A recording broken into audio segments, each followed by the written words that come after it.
Salut à toi, salut à vous, j'espère que vous allez bien. Dans cette vidéo, on va parler de comment vaincre l'anxiété, comment vaincre la peur pour retrouver la paix.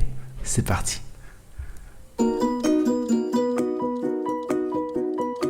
Merci à toi, merci d'être là.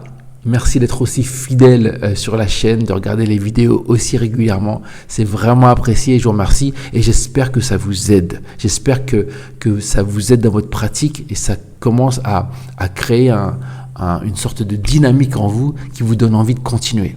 Et si c'est le cas, je vous invite à faire un petit commentaire sous la vidéo pour me dire si oui ou non cette chaîne vous aide et comment elle le fait. Voilà, donc c'est vraiment important pour moi de savoir, comme ça me permet aussi d'agencer les différentes choses que je publie, voilà, le format et voir qu'est-ce qui vous aide le plus. Là, depuis quelques temps, j'ai commencé à faire aussi des lives.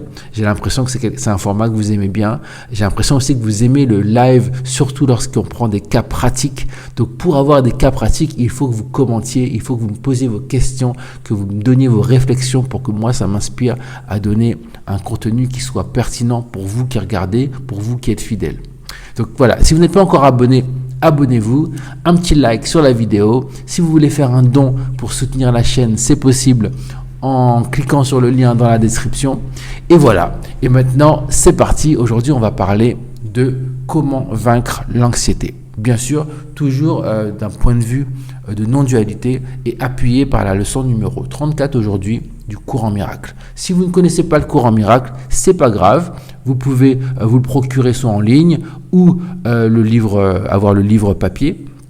Mais vous allez normalement comprendre de toute façon, quoi qu'il arrive, ce que je dis normalement juste en regardant cette vidéo, même si vous ne connaissez pas ce livre. Si maintenant vous voulez avoir encore plus d'informations, retournez au début de la série, donc débranchez la matrice donc sur ma chaîne.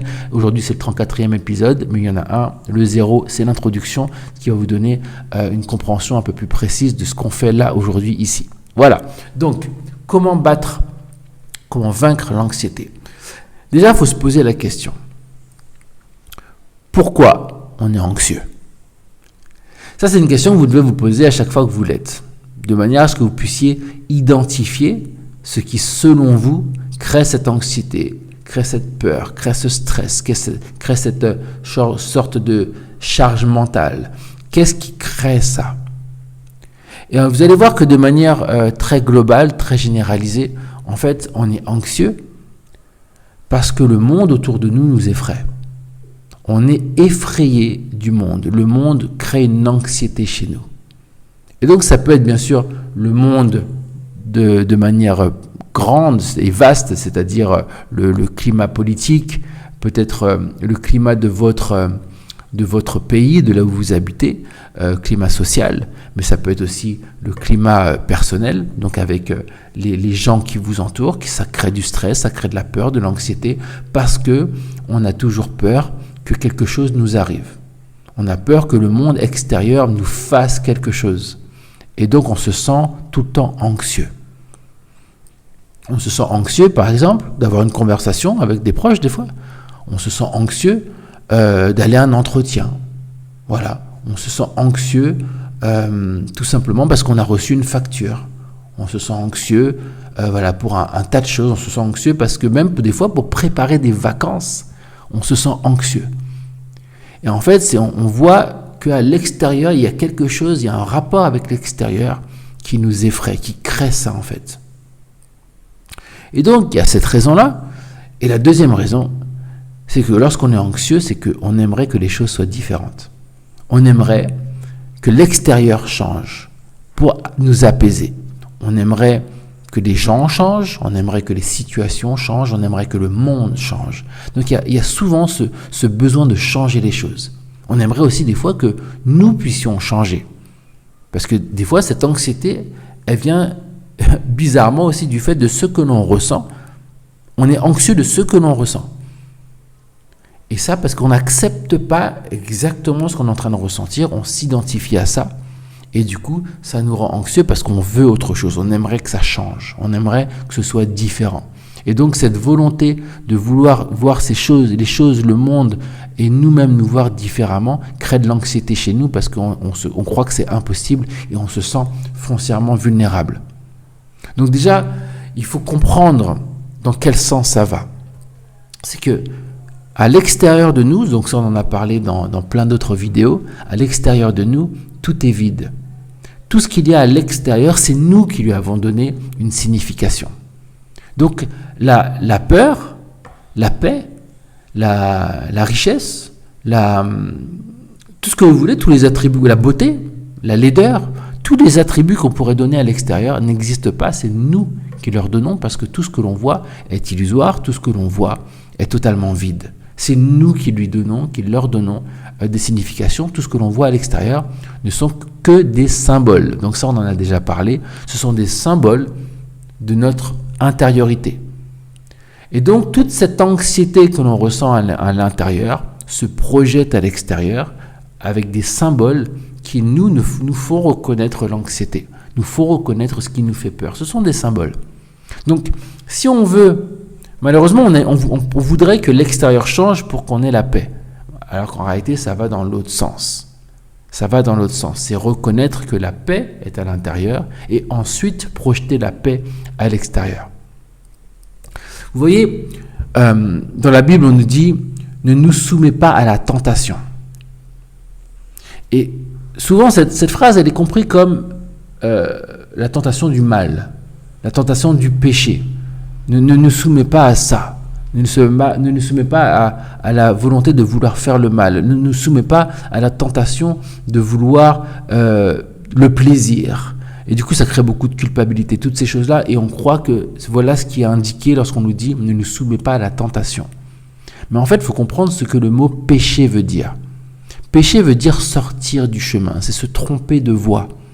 Ça veut juste dire ça. Et en fait, ne nous soumets pas à la tentation veut dire ne nous soumets pas au péché, ne nous soumets pas à voir les choses de la mauvaise manière, de nous tromper de voie. Et en fait, pour toujours retourner à Dieu. Donc quand on nous dit ne nous soumets pas à la tentation, ça veut dire ne nous soumets pas à la tentation de voir la paix à l'extérieur. Ne me soumets pas à la tentation de croire qu'il y a un problème à l'extérieur que je ne peux pas résoudre ou dont je ne suis pas la source. Ne me soumets pas à la tentation de ne pas voir Dieu, de ne pas voir avec les yeux de Dieu. Parce qu'en fait, la paix, elle est à l'intérieur. Elle est toujours présente. Et donc, ne nous soumets pas à la tentation, ça veut dire fais en sorte que je choisisse la paix, que je choisisse Dieu. À chaque fois que tu vois à l'extérieur quelque chose à l'extérieur qui crée en toi ce sentiment de stress, d'anxiété, de peur, peu importe le sentiment négatif qui n'est pas de la paix, ça te rappelle qu'en fait, à ce moment précis, tu n'as pas choisi Dieu. Tu as mis toute ta foi à ce que tu voyais à l'extérieur, tu as mis toute ta foi à ce que tu aurais voulu que les choses soient à l'extérieur, et tu mets toute ta foi hors de Dieu. Et donc, tu dois choisir la paix, choisir de voir en fait avec d'autres yeux, comprendre qu'à l'extérieur de toi, rien n'a d'importance, rien n'a de valeur. Et je sais que pendant qu'on le vit, on se dit mais waouh, c'est chaud là, je me sens. Ce qui est à l'extérieur, c'est dangereux en fait. Là, la facture que je viens de recevoir, si je peux pas la payer, je vais être viré de mon appartement. Et donc voilà, encore une fois, on choisit un scénario, on choisit de créer en fait tout un schéma qui engendre la peur à l'intérieur de nous. Et donc à ce moment-là, c'est contre-intuitif de l'ego, parce que l'ego il est toujours en mode survie. Donc c'est contre-intuitif. Mais c'est ce que vous devez faire. C'est que si vous recevez une facture ou n'importe quelle autre chose, je dis facture, c'est l'exemple, mais ça peut être n'importe quelle autre chose, ou un entretien que vous devez passer, ou une discussion que vous devez avoir avec un proche, ou organiser quelque chose qui vous crée un tas d'anxiété. Voilà, quelle que soit la chose, vous devez observer cette chose et prendre du recul, malgré l'anxiété. Prendre ce recul, avoir ce courage de reculer, de vous dire « cette chose-là n'a aucun pouvoir sur moi ».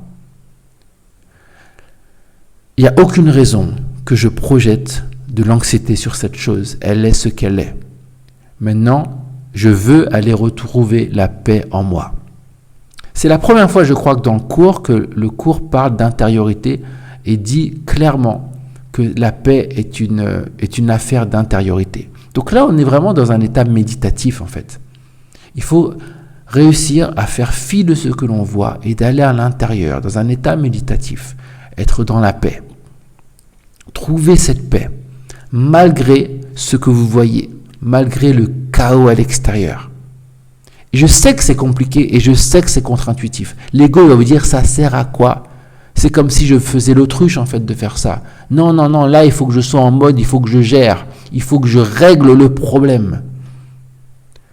En fait, l'ego pense que tout se passe à l'extérieur et c'est pour ça qu'il est anxieux.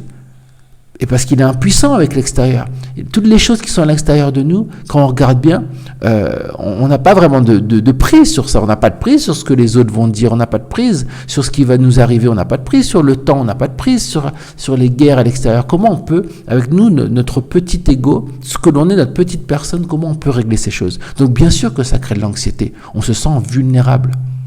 Et l'ego, il nous dit ça, lui, il a tellement peur qu'il essaie quand même d'aller à l'extérieur, régler ces choses, ce n'est pas possible. Il faut toujours vous rappeler que si quelque chose doit être réglé, c'est toujours en passant par l'intériorité. Et donc, c'est avoir foi en la paix.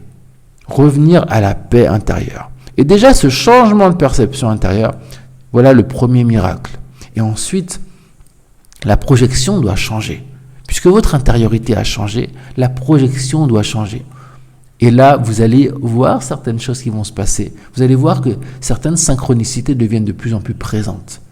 Vous voyez, dans le courant miracle, un des principes des courants miracles nous dit que si tu ne vois pas de miracle dans ta vie, c'est que quelque chose ne s'est pas bien passé. C'est que quelque chose ne se passe pas normalement. Parce qu'en fait, les synchronicités, c'est quelque chose de naturel. Tu devrais en voir de plus en plus. Tu devrais te dire, waouh, c'est magique ce qui se passe là. Et tout ça parce que tu as eu la foi en ton pouvoir intérieur, de savoir que la paix que tu cultives à l'intérieur de toi change le monde.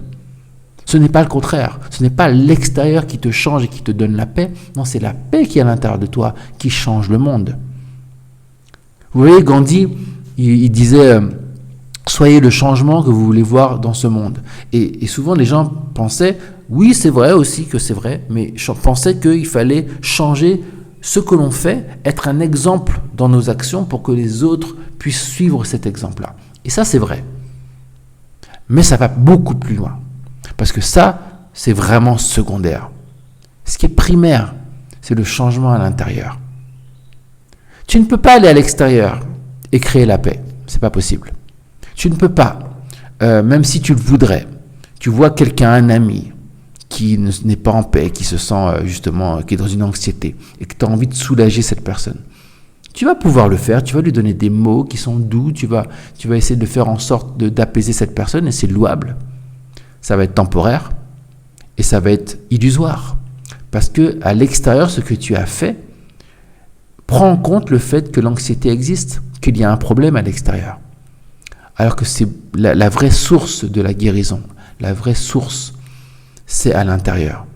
Si tu veux aider l'autre, c'est en voyant la paix, en concevant la paix seulement, en étant la paix à l'intérieur de toi. Et ensuite de cette paix, tu vas faire certaines actions, mais pas le contraire. Il faut que tu trouves la paix à l'intérieur de toi. Il faut que tu puisses te dire, lorsque tu vois les choses à l'extérieur, ce n'est pas grave, tout ceci n'est qu'illusoire. Il n'y a aucune importance à l'extérieur. Il faut apprendre à se dire, je ne veux rien. Parce que l'anxiété de vouloir changer les choses, c'est qu'on a mis de l'importance dans ce qu'on voit là tout de suite et on pense que c'est grave. On pense que c'est mauvais, on pense que c'est négatif. Et on pense que quelque chose d'autre qui pourrait le remplacer nous rapporterait plus de paix.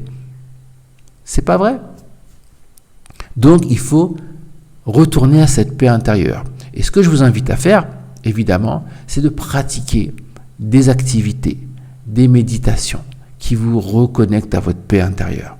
Priez si c'est ce qui vous aide. Peu importe ce qui vous aide pour revenir à cette paix, essayez de faire paix avec vous-même et de faire fi de ce que vous voyez, de ce que vous ressentez et d'avoir foi que votre paix intérieure se reflètera aussi à l'extérieur. Donc voilà pour aujourd'hui. J'espère que ça va vous aider. Si vous avez des questions, n'hésitez pas, comme toujours, dans les commentaires. Mon mail aussi, je le mets maintenant dans la description. Donc n'hésitez pas à m'envoyer un mail pour me donner des détails un peu plus précis sur ce que vous vivez. Comme ça, je peux répondre aussi à tout ça, soit par une vidéo indépendante ou durant les lives. Voilà. Donc je vous remercie et on se voit très bientôt. Bye bye.